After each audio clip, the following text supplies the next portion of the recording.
From Gertie the Dinosaur to Toy Story. Quiet, quiet, quiet, quiet! All right. From Betty Boop to Nausicaa of the Valley of Wind. Who almost overthrew the Disney Empire? How can you bring clay to life? And what is wrong with King Kong's fur? This is The Hidden Heroes, a series in which I will finally shed light on the people who create these masterpieces. I try to make this world a little brighter. The flame was put to rest. Now everything is covered in gloom, and my heart is put to the test. I guess I'm living in the dark age. Hey, 'cause I sure can't see no light. Ever since you left, there's been nothing but a cloudy sky, and there's no day, there's only night.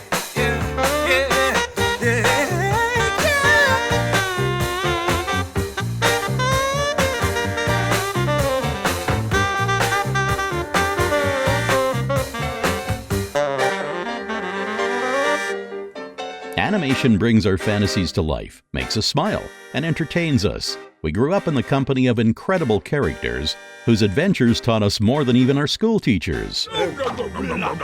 No. It's time to find out who brings these drawings to life. Today, we're going to talk about remarkable animators. Here at Okolo Kino, we have chosen our top 10 representatives of this magical profession. Let's begin.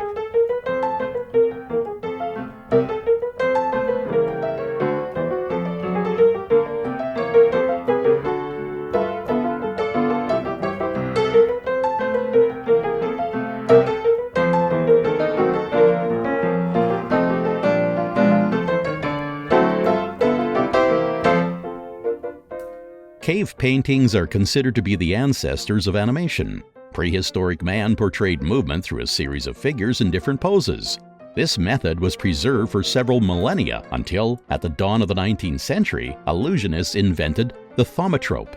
Two parts of an illustration were drawn on a round piece of paper, tied to a rope, and quickly twisted. The quick flipping of the paper combined the images into one. This simple innovation gave way to dozens of complex mechanisms. The first animators entertained viewers with the help of phenakistoscopes, zoetropes, and praxinoscopes. At the same time, the world was shaken by the Lumiere brothers and Thomas Edison. The camera awakened the magic of thousands of artists. The first magicians quickly exchanged documenting reality for fictional stories and imagery landscapes. At the beginning of the 20th century, John Stuart Blackton unlocked the secret of stop motion. Every turn of the camera handle brought a new image. Thanks to this trick, Blackton made the first hand-drawn cartoon. Humorous phases of funny faces was an important starting point in the genre, but Blackton failed to see its full potential. Animated films started appearing a year later, when the French caricaturist Émile Cohl added something special to the moving images: a plot. The Man Who Fought with a Hat from Phantasmagorie enabled audiences during theater's entree acts, which led to Cohl signing a contract for dozens of animated films. He worked for the Gaumont Film Company and then transferred to its American chapter in New Jersey. In 1910, Blackton once again took the helm of the industry, this time as a mentor when he taught animation to Winsor McCay. Winsor was working as a cartoonist for the New York Herald and brought his trademark style to his first film. Before it began, the character warned the viewer to watch his movement.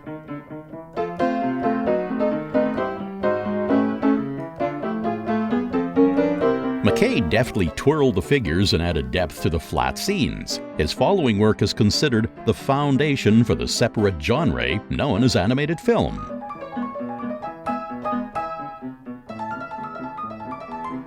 Before Gertie the Dinosaur animation was considered to be a special effect, like explosions or actors disappearing, Gertie was the first popular cartoon character that inspired a whole generation of animators. Winsor created cartoons for decades afterward, but never repeated his initial success. The same goes for Émile Cohl, who, after World War I ended, lost his job at Gaumont and lived out his last days in a shelter for the poor. So the success and glory evaded these two animation pioneers. Their efforts sparked the flame which would go on to warm the hearts of billions.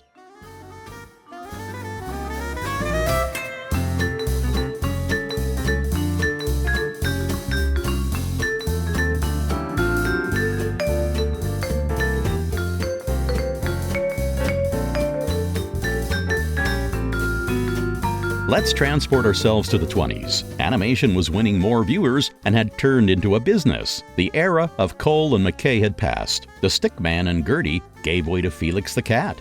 And artists more often chose to work for film studios rather than drawing for newspapers.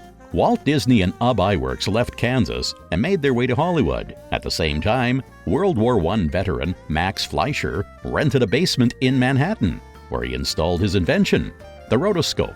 The machine projected film frame by frame onto glass. Then, the images were traced onto paper. The rotoscope made animation more fluid and realistic, and Fleischer was hired to make dozens of short animations under the general title Out of the Inkwell. This series captivated viewers, and Fleischer's studio expanded and was on its way to becoming the industry leader. Meanwhile, in Los Angeles, Disney and Iwerks were releasing modern interpretations of fairy tales. The first rays of fame shone on the team after the release of the film Alice's Wonderland, where animation was combined with smiling actors. The funny stories enchanted viewers, and over the next 3 years, Walt released over 50 short films about Alice's adventures. However, they were eclipsed by Felix the Cat's success. Walt dreamt of having a similar character, and in 1928, Mortimer the Mouse was born. The hero was created by Disney, but his appearance and animation were the work of Iwerks. A year later, Steamboat Willie came to the big screen. Walt would add sound to the picture and give the character his own voice. Oh, it's you, huh? Yeah, it's me, I guess. The big-eared chap would be renamed Mickey Mouse. Soon, the mouse would eclipse his competitors and his popularity would spread across the ocean, where he would captivate European audiences.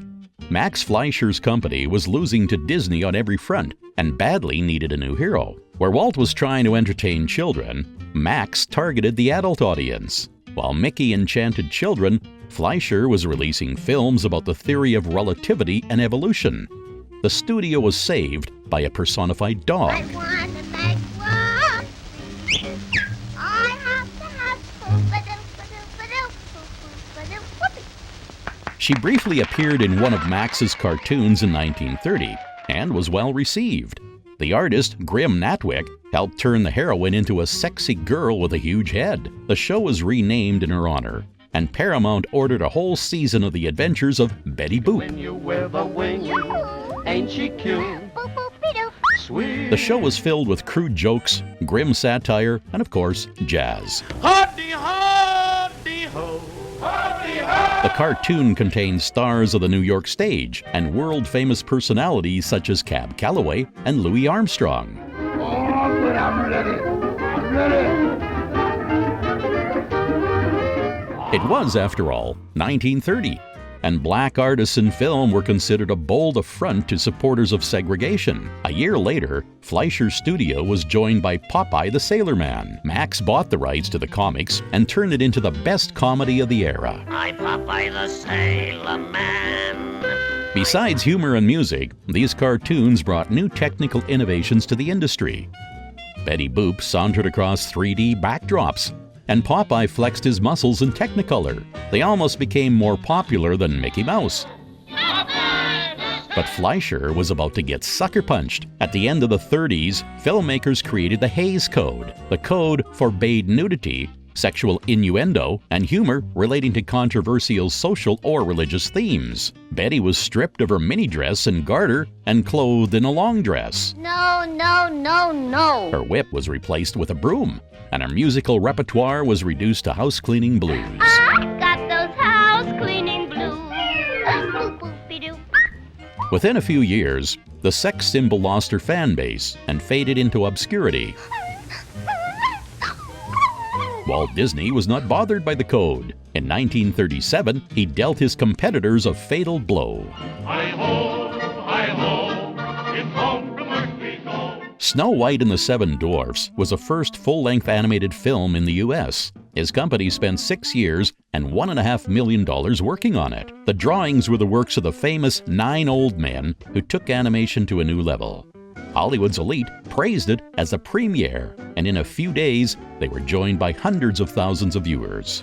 Oh, gosh. Disney's studio outstripped its opponents by creating the most expensive and complex animated reel in history. Over the next 6 months, Snow White brought Walt $8 million, and making twice as much as its rivals, crowned the list of highest-grossing films of the year. Paramount immediately told Fleischer to do the same. He lured dozens of animators from Disney and was given a budget of $1 million. After a year and a half, Max presented Gulliver's Travels. Audiences warmly received the reel, but no one debated its mediocrity in comparison to Walt's film. Then in the early 40s, Pinocchio and Dumbo solidified his reputation as the greatest animation magnet on the planet. The old men's animation style and character's appearance would become the standard, and though Fleischer fought back, the popularity of the Superman film series could not compete with his opponent's success. Up in the sky, look! It's a bird! It's a plane! It's Superman! In the 40s, Max and Paramount had a falling out, and its lawyers took his studio.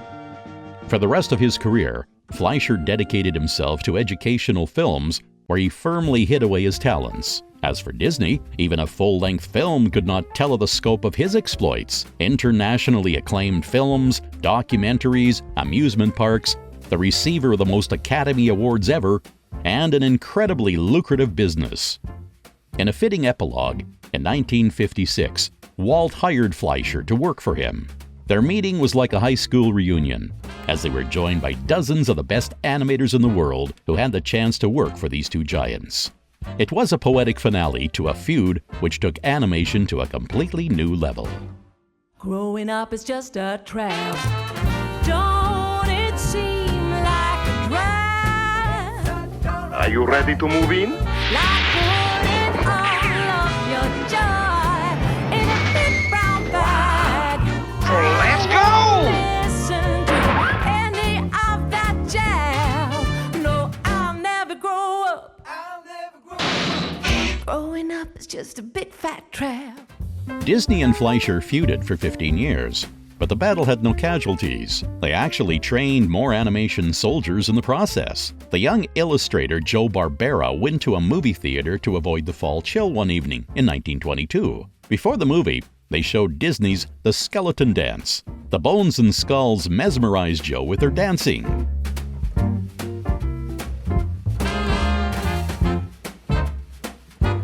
After the show, Barbera decided to become an animator himself. Half a year later, he was already cleaning celluloid film at Fleischer's studio, and soon he was entrusted with drawing filler frames. The main animators drew the key poses of the characters, and Joe would fill in the frames in between. In 1937, Metro-Goldwyn-Mayer started their own animation department. Producers seduced many talented artists from their rival studios. Barbera ended up in this young, ambitious team as a storyboard artist. His crude sense of humor attracted the attention of Bill Hanna, an experienced animator who headed up the department. Before MGM, Bill worked on Looney Tunes and dreamt of drawing his own stars. Oh, well. The success of Fritz Freeling, Tex Avery, and Chuck Jones inspired a whole generation. Barbera and Hanna joined forces and created an entertaining short about the rivalry between Jasper the Cat and Jinx the Mouse.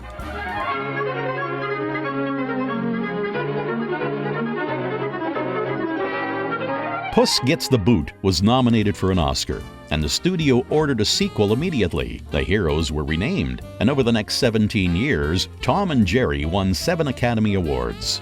The cartoon was shown before films at the movie theater. Crowds of fans would stand for hours in line to see Tom torturing Jerry and leave the hall before the feature film started. Once Jerry even surpassed his famous older brother. Mickey Mouse was supposed to dance with Gene Kelly, but Walt feared that the actress would eclipse his little friend, so her producers went to Bill and Joe. Look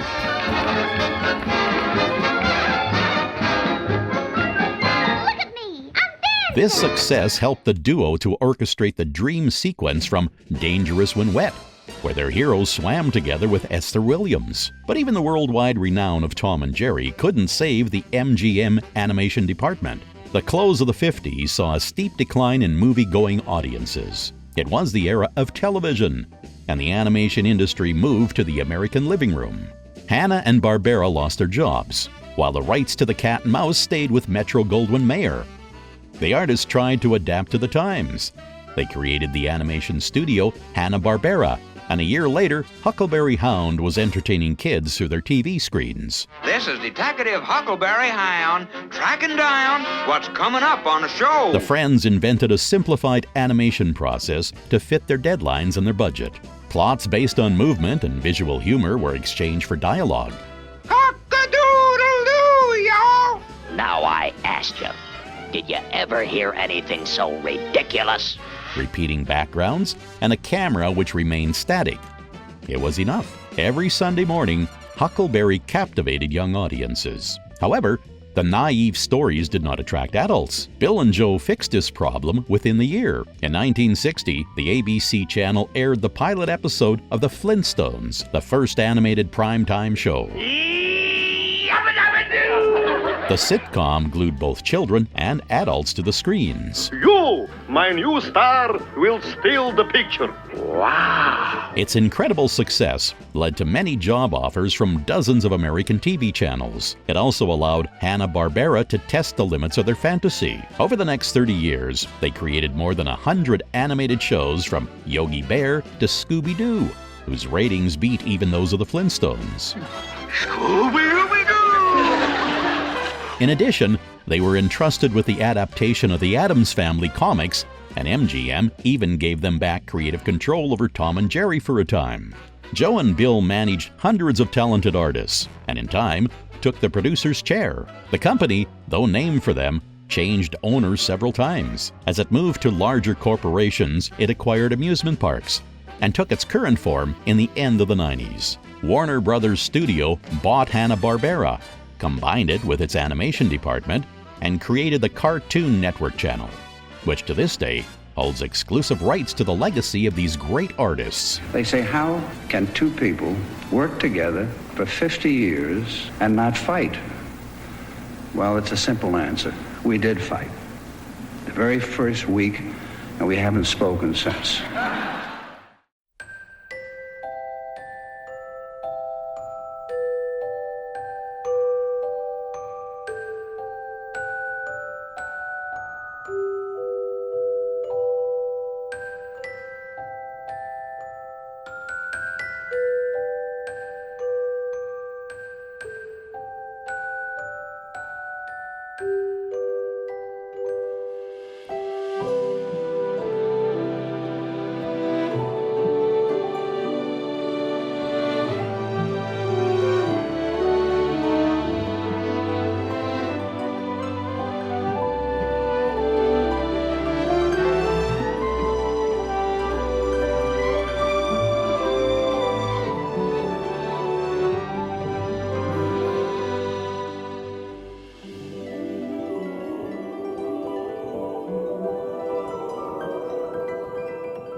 While Hollywood animators were fighting for box office profits and primetime spots, on the other side of the globe, Yuri Norstein was erecting a temple to the visual arts. He finished a course in animation from Soyuz Multfilm in 1961 and got a job at the studio assisting the legendary Ivan Ivanov Vano, who, during the 40 years in the field, created the better half of all the classic Soviet cartoons. Together they worked on Lefty, The Battle of Kierzhenets, and Seasons.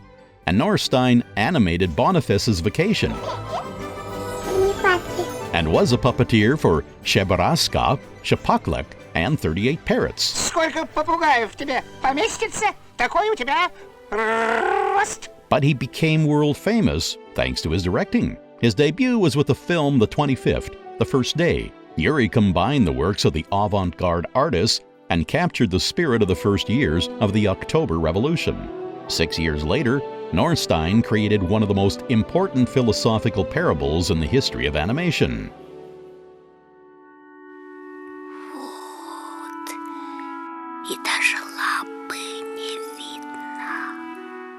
Hedgehog in the Fog mesmerized viewers not with action or twisting plots, but by looking deep into the soul.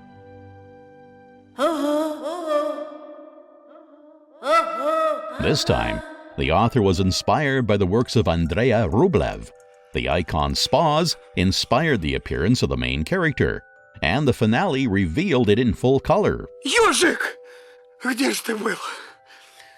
Я звал, а ты не откликался. The naive, childlike energy of these scenes brings memories flooding back. Я совсем промок. Я скоро утону. 20 years later, it will be dubbed the greatest animated film of all time at the International Animation Festival in Tokyo. His next work was greeted with similar success. The Tale of Tales was compared to Tarkovsky's Mirror. The metaphorical and abstract adventure was combined with incredible visual language.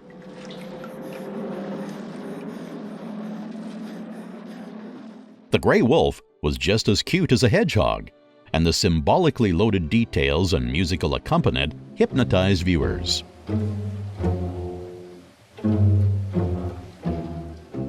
Norstein had been working on his next project for 40 years already. Вот дома. Вот мы их будем снимать на просвет. Они будут, окошки будут гореть. Здесь будут стоять фонари. И это будет такой рождественский план. The screen adaptation of Gogol's The Overcoat is officially believed to be the longest project in the history of animation, and has received a few awards already, even though Mr. Norstein has shown only fragments at festivals. All one can do is wait for the next revelation from this genius who popularized Soviet animation, and whose name belongs with the likes of Tarkovsky, Stravinsky, and Chekhov. Мне кажется, что мультипликация – это что-то особенное в кинематографе. И что от нее ждать, честно говоря, я сам не знаю.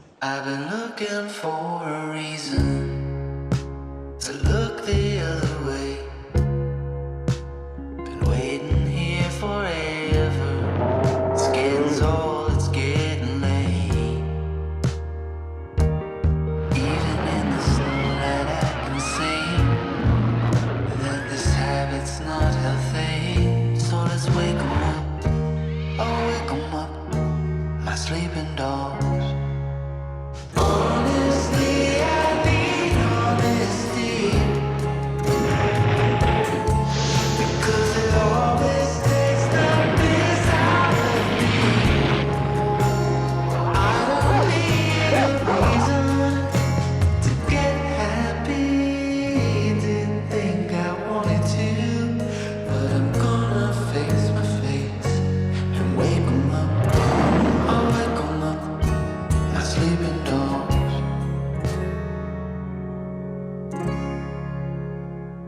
As soon as a conversation tends towards difficult, truly complex animation, the names of Willis O'Brien and Ray Harryhausen appear in bold print. Let's talk about stop motion. This technique animates static objects. Every minute adjustment is photographed, and then the frames are combined.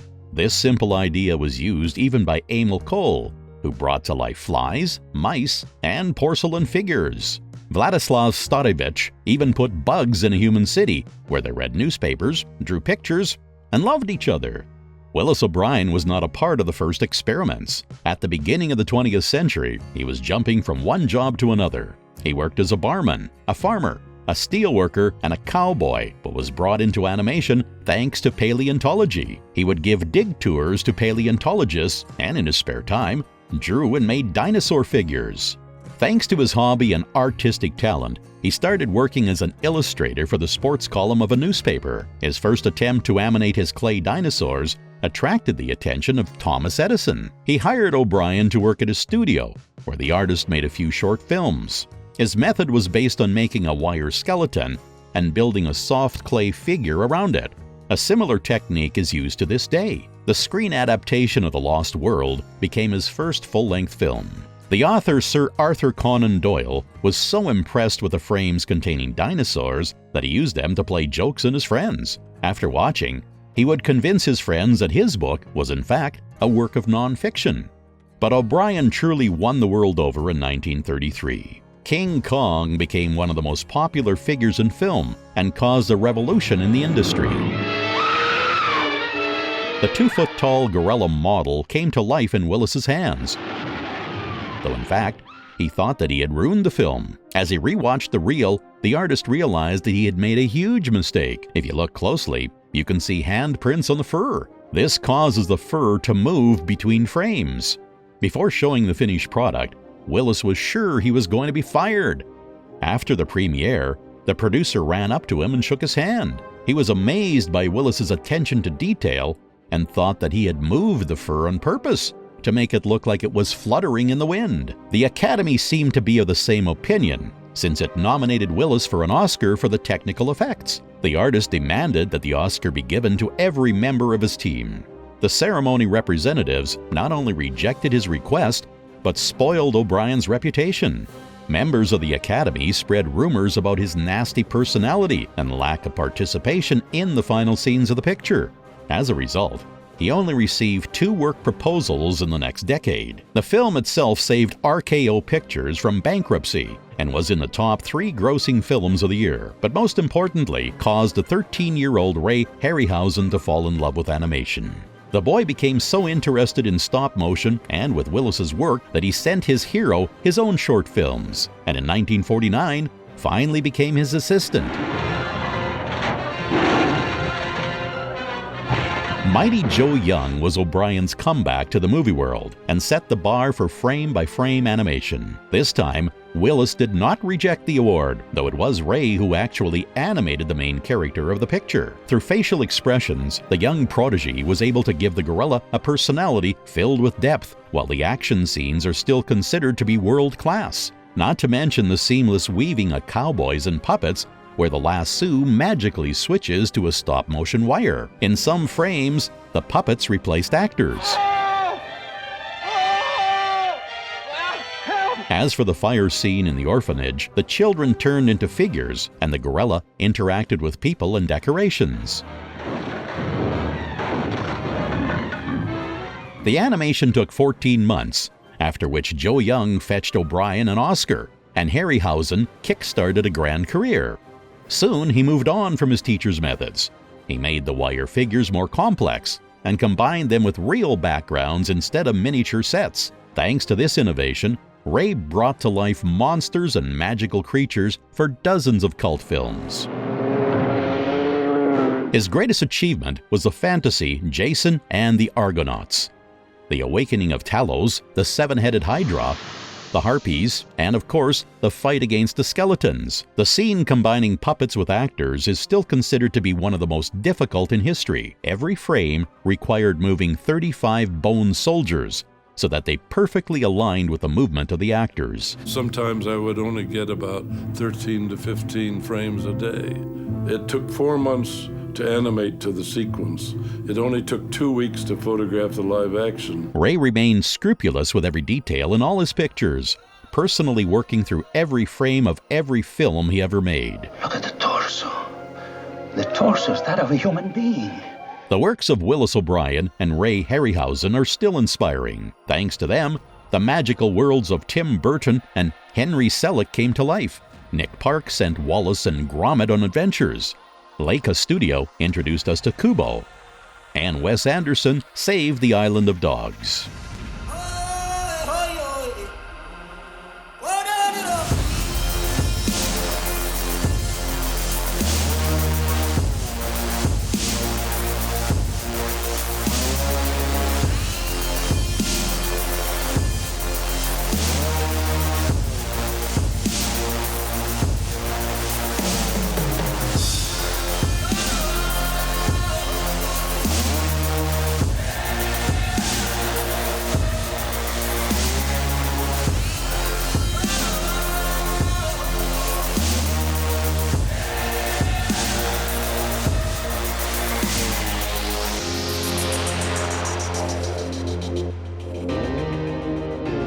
Now, to hell with objectivity. Satoshi Kon is the best anime creator of the 21st century. His films are an inexhaustible stream of inspiration for Hollywood, containing editing tricks and illusions, which could be a separate art form in and of itself. Satoshi grew up on the works of the godfather of anime Osamu Tezuka, and as a teenager, inhaled the comics. or rather manga, of Katsuhiro Otomo. He published his first manga, Toriko, after he had just turned 20. At the presentation, he met Katsuhiro Otomo. The experienced artist was impressed by Satoshi's talent and hired him as his assistant. Under Otomo's tutelage, Kon drew the manga Akira and later worked on its screen adaptation. The fantasy action amazed with its detail and visual effects, and Satoshi's efforts promoted him from assistant to partner. So, in the early 90s, Katsuhiro was working on the anthology Memories. The picture was built on 3 stories. 2 of the screenplays were written by Otomo, while the third was entrusted to Kon. Magnetic Rose greatly pleased his mentor. The story of a space station filled with the memories of a once famous opera singer became the first segment.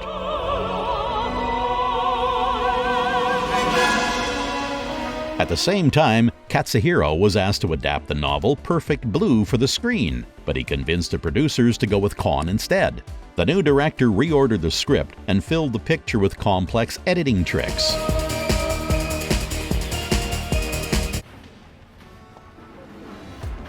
Bloodthirsty frames and a jagged plotline showed how fantasy destroys lives. The next reel, on the other hand, glorified the world of dreams. The visual language of Millennium Actress was rich with metaphors and allusions to film history, from costume dramas and noir to science fiction. He continued to perfect his craft both in Tokyo Godfathers, where he imitated the Hollywood-style Christmas Story, and in the miniseries Paranoia Agent, where he tried his hand at fantasy. But his main achievement remains Paprika. Its plot and frames inspired Christopher Nolan's Inception. The tale of an invention which invades the dreams of others combined in itself the best of Satoshi's skills.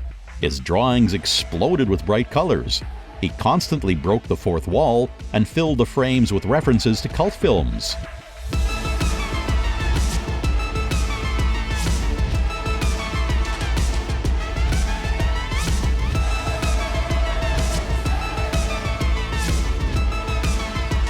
And of course, match cuts, and more match cuts.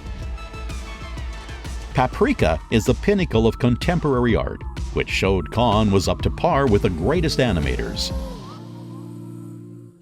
This made the news of his death all the more tragic 4 years later. The artist passed into the next life at only 46. He died 6 months after he was diagnosed with pancreatic cancer. An unfathomable loss for the world of anime, animation, and cinematography. All we can do is remember him and enjoy the inheritance which he left to us.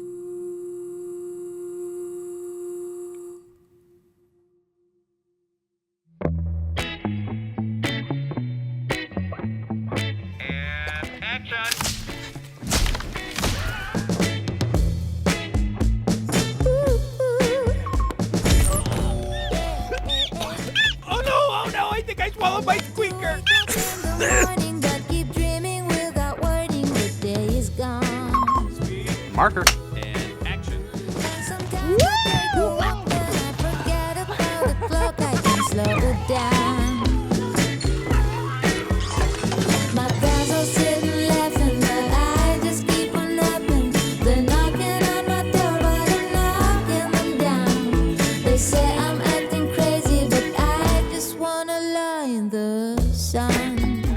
So did you make it into the first Toy Story? Well, if you look at the letterbox copy, you can see my arm grabbing Woody's ankle.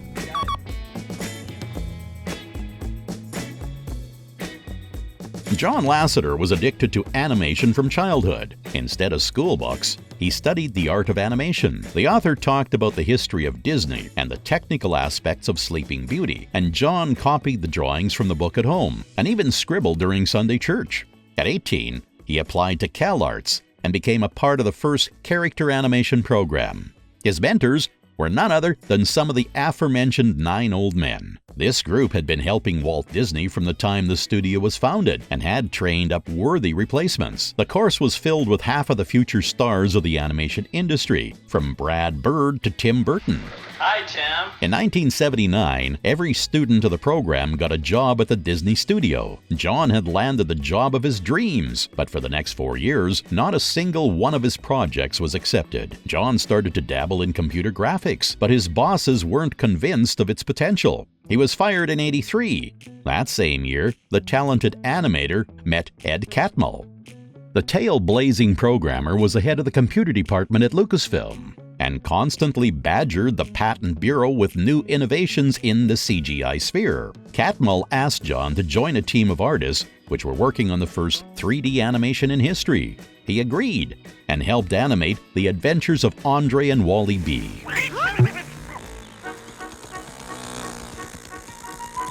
Six months later, Lasseter was hired by Lucasfilm, where he created a knight made of stained glass for the young Sherlock Holmes. In another 6 months, George Lucas sold his CGI department to Steve Jobs. John was offered to stay, but he followed Ed Catmull. The company was renamed Pixar, and Jobs turned it into a money-making machine. They provided program support for 3D modeling and animation, and Lasseter went into advertisement.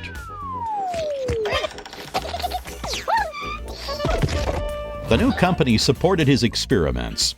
Luxo Jr. stole the show across festivals in '86, and on the way, turned into part of the Pixar logo. His next achievement, Tin Toy, became the first CGI project to win an Oscar for Best Animated Short.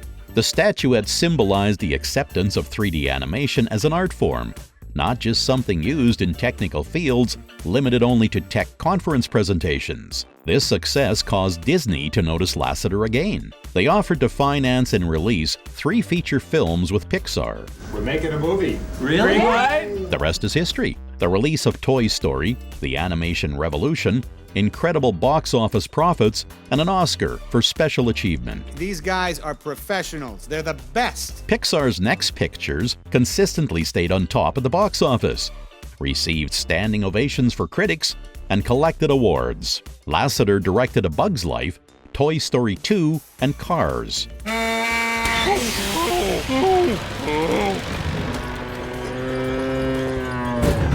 Excuse me. A little quiet, please. Thank you. He controlled the creative process for every project. And after Disney bought out Pixar, John and Ed Catmull were made creative directors of the animation department. Good job, everybody! Lasseter triumphantly returned to his home studio and played a part in its new golden era. He finally incorporated CGI into Disney. Got his star on the Walk of Fame and a place in history among the greatest animators. The perfect time for ovations, bows, and curtain. But the story was ruined by John's bad habits. In 2017, he took a leave of absence because of sexual misconduct. Lasseter was accused of not respecting personal space and hugging and kissing without consent. Oh, it's just a mistake. A year later, he was fired from Disney for a second time.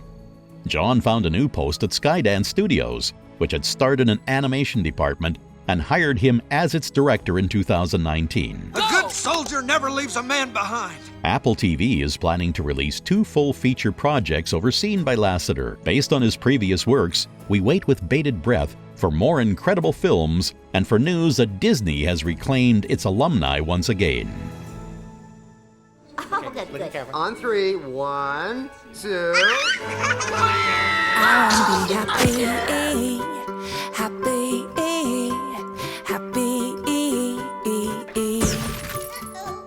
Day and night, wanna be alright. Happy, I wanna be lovely, lovely, lovely. Bold and bright, wanna find my light. Lovely. Hold my hand and tell me everything is good. Strike up the band and let's wake up the neighborhood. They'll never get us, they'll never catch us, no, no.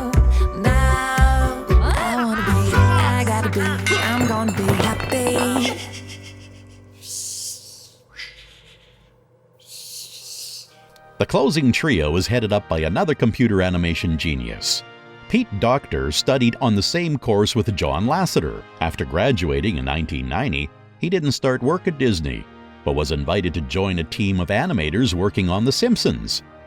This was the perfect job for the young artist, both financially and artistically. Pete still doesn't understand how he turned it down in favor of a job at a studio that was doing strange CGI shorts.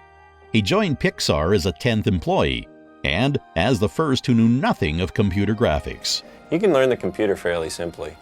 And there's a lot of funniness and buttons all over the place, but it's actually fairly simple. Over the next 5 years, he drew dozens of characters for Toy Story, including Buzz Lightyear, who he based on himself. I am Buzz Lightyear.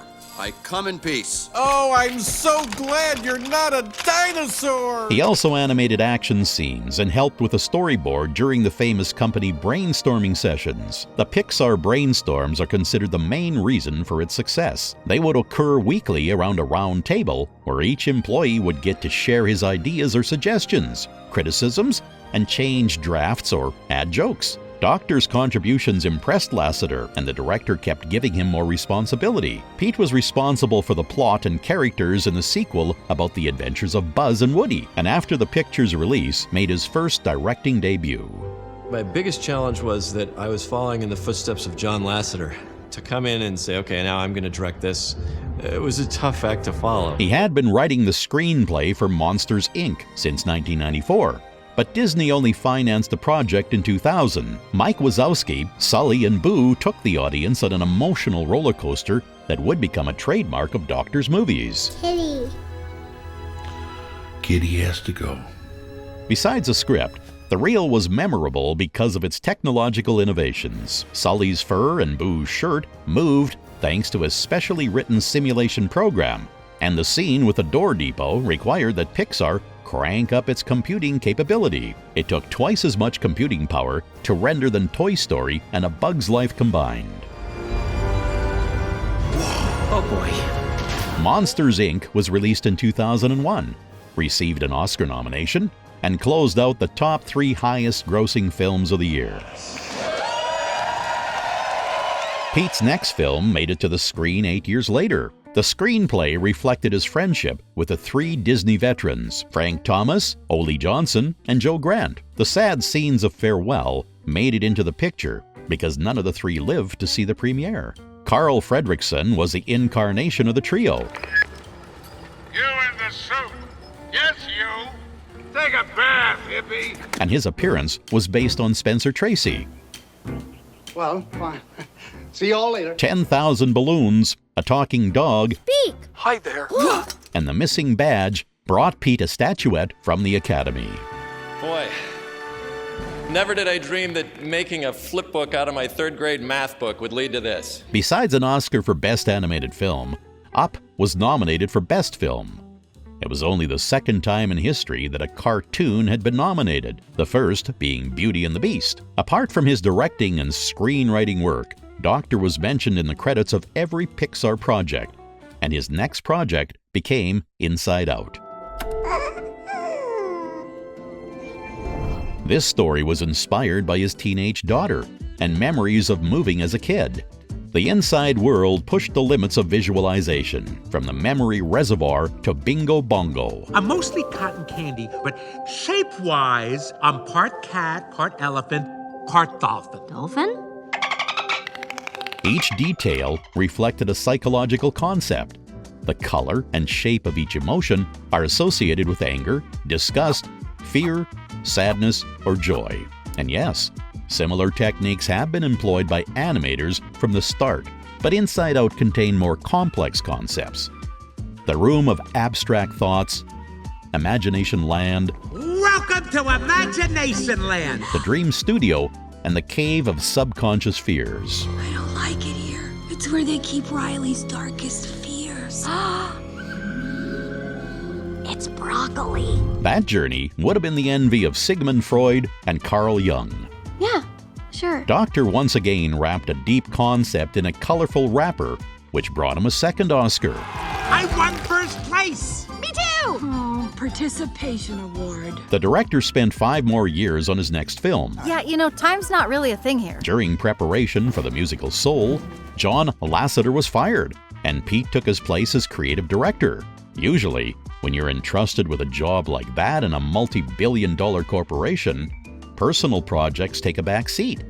But Docter completed a story about life, destiny, and death. Your life is sad and pathetic, and you're working so hard to get back to it. Why? The design for the character was inspired by Ronald Searle's illustrations, and their adventures were accompanied by magical jazz compositions.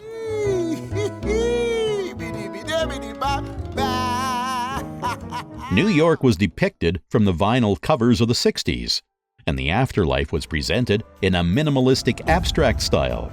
This choice allowed the film to avoid religious allusions and focus the attention on the main questions of the reel. Once again, Docter conveyed deep meaning through simple and good-natured storytelling. Life is so unfair. I don't want to die. Somebody call the ambulance. I just use this voice because it annoys people. It's very effective. And yes, he has already announced that he will take a break from directing. But it's comforting to know that now his vision will extend to all future Pixar and Disney projects.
It's hard to know where to begin.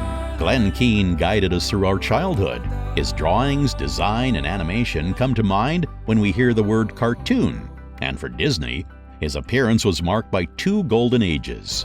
Glen arrived at the studio in '74, under the tutelage of animation veteran Ole Johnson. He oversaw the design and animated the characters of the Rescuers, Pete's Dragon, and the Fox and the Hound. At the end of the '80s, he was made Ursula's animator in the new adaptation of The Little Mermaid, but Keane insisted on doing Ariel. I said, look, I have to do Ariel.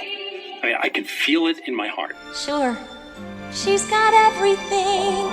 The character contained the expressions and character of actress Alyssa Milano, and the floating hair of astronaut Sally Ride. Hair will take on an important role in all of Keane's work.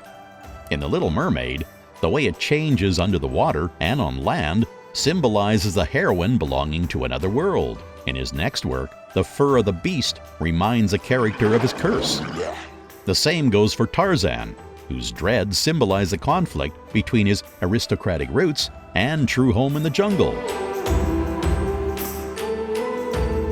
The wind played with Pocahontas's hair as the whispering dreams of uncharted worlds and John Smith. In the 2000s, Glen even made hair one of the main characters. The cartoon Tangled took 7 years of preparation. Initially, Keane was the director. The studio had been impressed by his work in CGI and 2D animation in Treasure Planet, where the artist gave John Silver a robotic hand. However, another artist did the actual animation. Despite 30 years in the industry, Glen had never used a computer. Attempts to teach him how gave way to a quote which the Tangled animators put in the hall of their daily meetings. "You guys work so long just to make something look bad." Yeah, not the best motivation, but his perfectionism and the help of John Lasseter and Ed Catmull allowed the employees of Disney to adapt their 2-dimensional animation experience for 3D. As for the heroine's hair, programmers simulated its behavior for several years, but the result did not satisfy the director. He fixed the problem by giving it a character of its own. In each frame, 150,000 hairs submitted to their own rhythm, whirled and pranced, reflecting the inner world and conflicts of the heroine. In 2008, Keane left the director's post because of a heart attack. The cartoon finished without him. After getting better, the artist left Disney. He was exhausted after 40 years of deadlines and corporate pressure. He dedicated the next 7 years to his artistic ambitions. Multi-million-dollar projects gave way to pure art.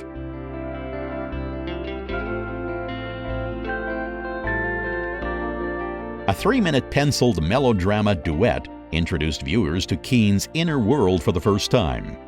These rough sketches told a touching story containing all the riches of half a decade of animation experience. His next short brought Glen an Oscar. It was a goodbye letter to basketball from Kobe Bryant, which came to life on hundreds of pieces of paper. I knew one thing was real. I fell in love with you. A love so deep, I gave you my all. In 2019, he agreed to work on another 3D cartoon. Keane shared the director's chair for Over the Moon with John Cars and oversaw the visual aspect of the picture. Glen once again used bright colors to create magical worlds. Every moment we have is a chance at something new. But his work on the series Trash Truck is special because of its continuity. The Adventures of Trash Truck and Hank. Oh, how lovely. Glen voiced over the characters together with his grandson, and his son directs and animates the fun adventures of this strange couple. Hey, Trash Truck, you excited about this? Yeah, me too. As per his father's advice, Max Keane continues to follow the main rule of animation. Animate what a character is feeling, not what he is doing.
It's time to meet the leader, probably not for the first time.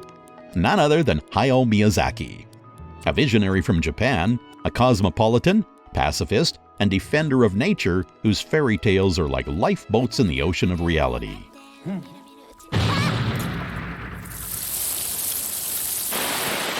Hayao was born in January of 1941. The war was hard on the heels of the Miyazakis. His father, Katsuji, was a director of a factory which made rudders for Mitsubishi fighter planes. They traveled the country running from bombings, and 3-year-old Hayao absorbed everything that was going on around him. Half a century later, his work would depict the magic of flying, the horrors of war, and a father whose traits will pass to Hiro Horikoshi from The Wind Rises, a person who yearns for good but serves evil.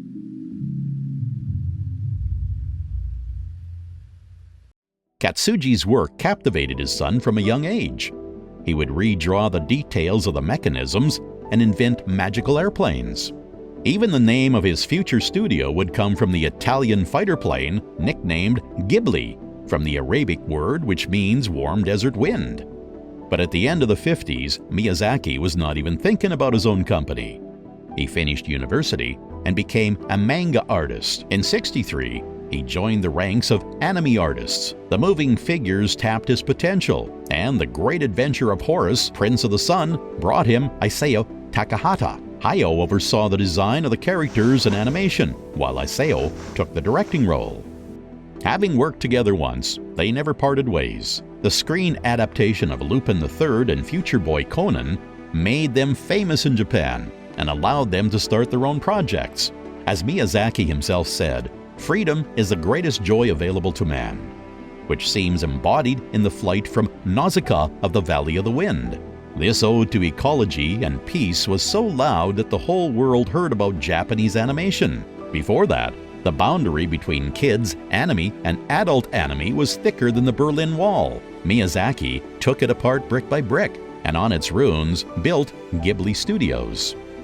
Here, together with Isao Takahata, they would erect a temple to animation. His films would follow the rules of classic animation. Even on the brink of bankruptcy, they would reject new technology and a line of sequels. Each story was one full-length feature film, a universe beginning with the first, second, and ending with the final credits.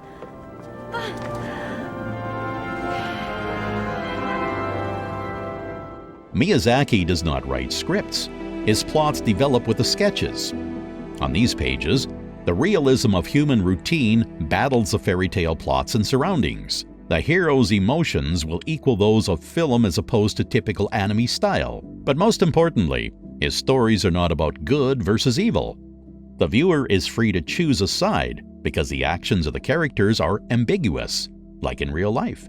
Hayao left genres behind long ago. His works are the revelation of a genius. It was with good reason that 12 years after his Oscar for Spirited Away, he received another prestigious award from the Academy for the deep impact on world animation, inspiring a whole generation of artists to work in the field and revealing its limitless potential. What's more, his biggest fans in America are John Lasseter and Pete Docter, who for the last 15 years have been overseeing the dubbing of his pictures and reference him in their own cartoons. After The Wind Rises, Miyazaki announced that he was retiring, but in 2016 confirmed the rumors that he was working on a film. However, he said that he's working on it in retirement, so its release shouldn't be expected for another 3 years at least. That's okay. We'll mark the year 2024 on our calendars, and meanwhile, continue to enjoy the fruits we have already gathered from his limitless talent.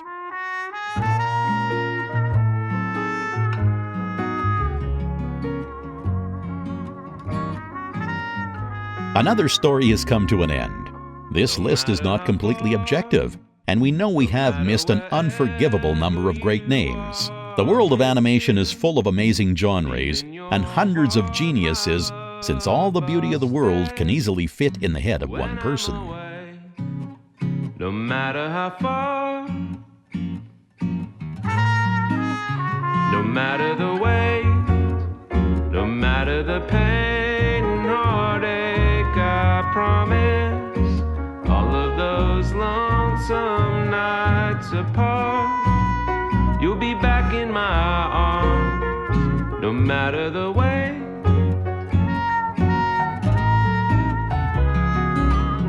Although there's miles to cross that stretch between us, you're all I dream of. There's nothing too great that can separate you from my love. No matter how long, no matter the time that has gone between us, oh, darling, I'm yours and I'm yours alone. Oh, I'll always come home, no matter how long.